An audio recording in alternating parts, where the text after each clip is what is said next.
Okay. There's a lot. No, stay. Don't leave it. Because I think let's take a few questions of clarity here and comments, because I think if we go any longer with inputs, we'll have mutiny. So if anyone around the table, raise your table card if there's some questions or a comment, and then we will go to break next, but I just want to give a little bit of chance. That's a huge amount of information here, distillation from MEPS data, from claims data, and now from EHR. So if anyone has, here we go.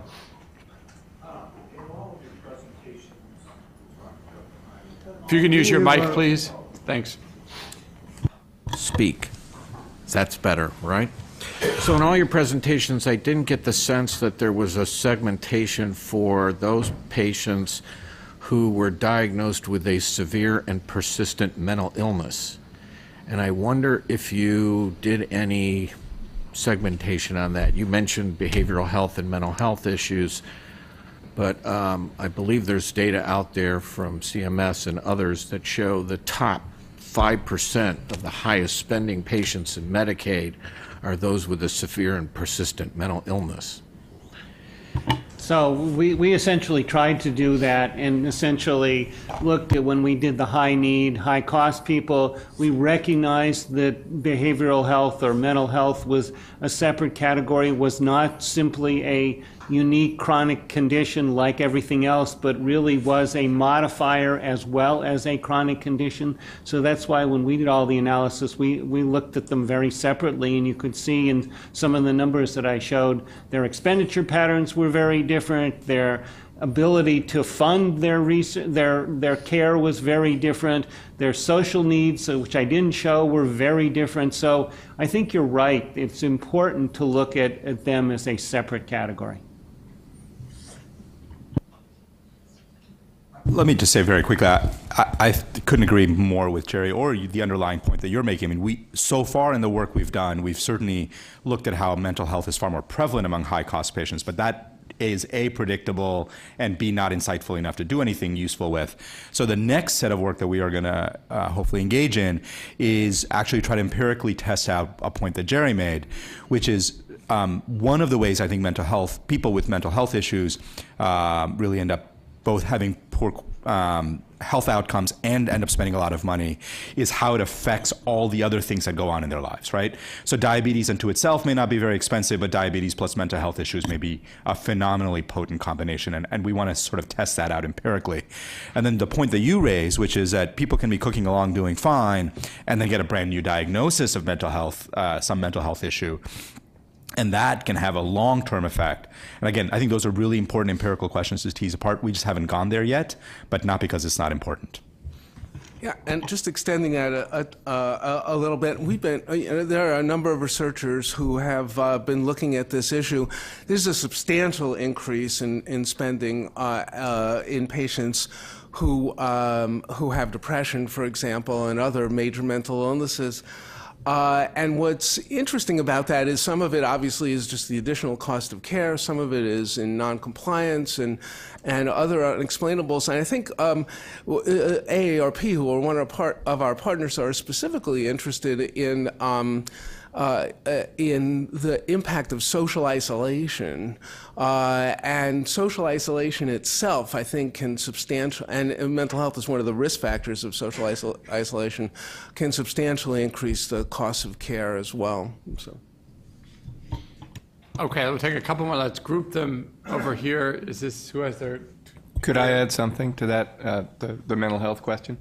I'll just say it, both for utilization and costs in both kids and adults, mental health is a big driver. And I think as we all go into the next generation of segmentation, that we need to do a much better job of incorporating mental health, and not just mental health, but social determinants of health. I think that's the next level. And then the question is, how do you make it actionable? You can't just segment and not do anything. So you've got to make sure you have good links with all your mental health resources and your community resources. So let's take two questions and group. Actually, let's do three and group them together. So here, Philip, and then Bruce. Yeah, I have a question for Dr. Bleicher. So with heart failure, there's a point where people transition to end of life or have comorbidities like advanced dementia where you might not be as aggressive or it would influence management. Can you capture those end of life issues from the EHR, and have you tried to do that? Yeah, I think for those, that would be a great natural language processing type project, and I'm certain we could probably look at that and segment patients based upon discussions around end of life. It would be challenging, just as any natural language processing project is, to make sure that your sensitivity and specificity are done appropriately. But it's an interesting idea. Thank you. Let's take these two together. So Philip and Steve. This is great data, but it's all based on EHR. And my experience as a snowbird, there's two groups of gypsies. There's snowbirds and there's sharecroppers. I work in Florida, where the people up north are on a different EHR system than the people that come to Florida. We dealt with the pediatric cases when I was in pediatrics of the children of the sharecroppers that start in North Carolina, come down to Georgia, South Carolina, Florida, over to Texas, back up to Minnesota, back across and back down. And we didn't have EHR back then, we just used the telephone. But right now, if you take a look at the EHR systems, they're different amongst communities within individual states, let alone across the country. And so how can you standardize this? Before we answer, let's group a second one here. We try to get a couple more, so then we'll go to break, but just make sure we hear from a few. A question for Dr. Jha was, it looked like you included in your 3 different groups the costs of long-stay institutional nursing home care, and I was wondering if you looked at the same analyses taking out long-stay nursing home residents, community dwelling. That's one of the challenges that the Humedica group has faced with. They actually now have about 74 million electronic health records. We just have about 48 million of them. We're a little bit behind them, and I actually set that up. It is a huge amount of work to standardize this data. It requires, first of all, a hit list of very specific things that you're looking for that are meaningful. You can't boil the ocean and do everything. And then you have to have a forensic team of trained clinicians who make judgments about creating a standard or using existing standards to put this data into. Not all questions can be answered or standardized, but it is possible.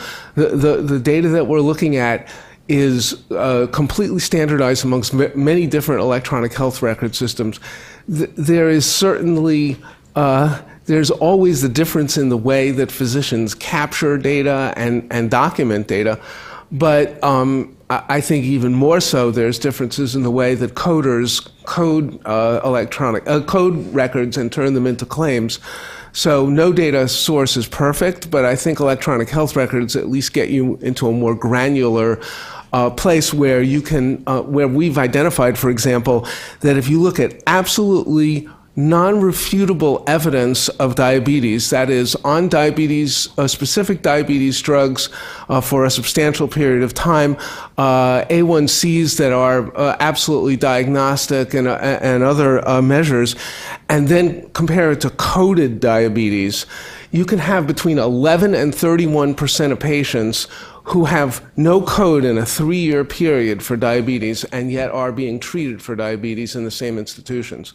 So you just have to choose your poison when it comes to data sources. And that leads a little bit into my answer to your question about long-term care. Ultimately, with claims data, the claims data have lots of advantages and they have some specific disadvantages. And the biggest disadvantage is if stuff is not being billed for or coded, we can't capture it. And so we think in certain populations we do a much better job of capturing long-term care because people are submitting claims and we can get it. But if somebody's paying for long-term care out of their pocket or other sources, we're not going to be able to get that in the claims data. So there is variation in how well we capture that. And again, I think better in some populations than others. Yeah, and if you're using the Medicare data, of course, it doesn't cover it after a short period of time. So you don't get that type of information. So finding a data set that's sort of national, that has the medical at the granularity that you would like to have, the long-term care services and supports, and the social services just doesn't exist about this population. So you're picking and choosing which data set you're going to use in order to get the best and most comprehensive view of these populations. So let's take these last two, Joanne and David, and then we'll do a break and we'll keep going. But these last two questions, comments, and then we'll go to break. Hi, I was wondering if there are two thorny methodologic issues, I'm sure there are thousands, but two that really trouble me. One is the interaction of the measures we have with death. I mean, death has a way of cutting off costs. And David at the beginning mentioned that his intervention extended life by a substantial amount, but all of our metrics are annual costs, not lifetime costs. I'm not sure about the degree to which the community can stand to talk about lifetime costs or can actually deal with the interaction of costs and lifespan, but it's one of the biggest questions out there. Keeping my very demented patients alive for 3 extra years is a couple $100,000, and yet we haven't found the polite ways to even talk about it. So my question is, have any of you started to deal with that interaction? Or the other one, which I think is a little less serious, but is still problematic, which is that the way to run up high costs is to see a whole lot of doctors and get a lot of diagnoses. So somebody who sees one doctor and has a diagnosis of COPD as on all bills is recorded as having one disease. They might have 8 or 10 others, but they aren't on the bill. And somebody who instead is sent out to see 8 specialists gets all 8 diagnosed. And that's really been shown a lot in the Dartmouth data. So one way to be a high-cost patient is to have a lot of diagnoses and a lot of doctors, even if you're really the same as somebody else who had only one diagnosis and doctor. And that seems to scramble our data too.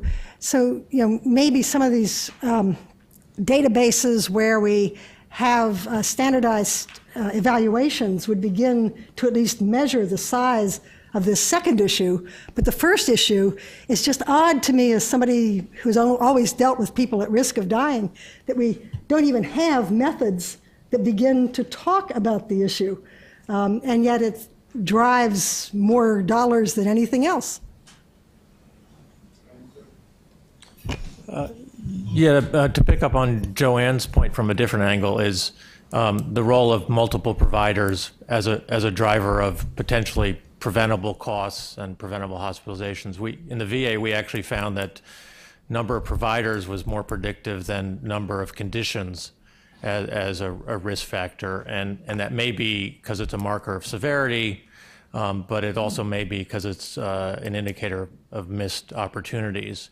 But I do think we're sort of talking around different pieces of high risk, high need, high cost, when what we're really looking for is high unmet needs and preventable costs. So there are, as Jerry pointed out, and we found this in the VA, we have lots of high-risk patients, high-need patients who are already plugged into good care, and we probably can't do much about them. And conversely, we have some who are resistant to our efforts. It's that intersection of people who have unmet needs and preventable costs that create a potential sustainable group that where we can really achieve triple aim. And often we're in targeting one group or the other, we're mixing in a lot of people who probably aren't good targets. Any brief responses other than I agree? Great points. So I agree. But second of all, that's why I sort of tried to talk about the difference, Joanne, and both of you actually, between high need and high cost, because most of our analysis has been on high cost. and very few people have focused on the needs, which are different and are intersecting but not the same. So I think we really do have to spend a lot more energy on the high need. And then, as I said at the end, the immune ability to change, which gets back to the behavioral stuff, because a lot of people who are high need and high cost are still not going to change their behavior for a variety of reasons. So you've got to pay attention to that.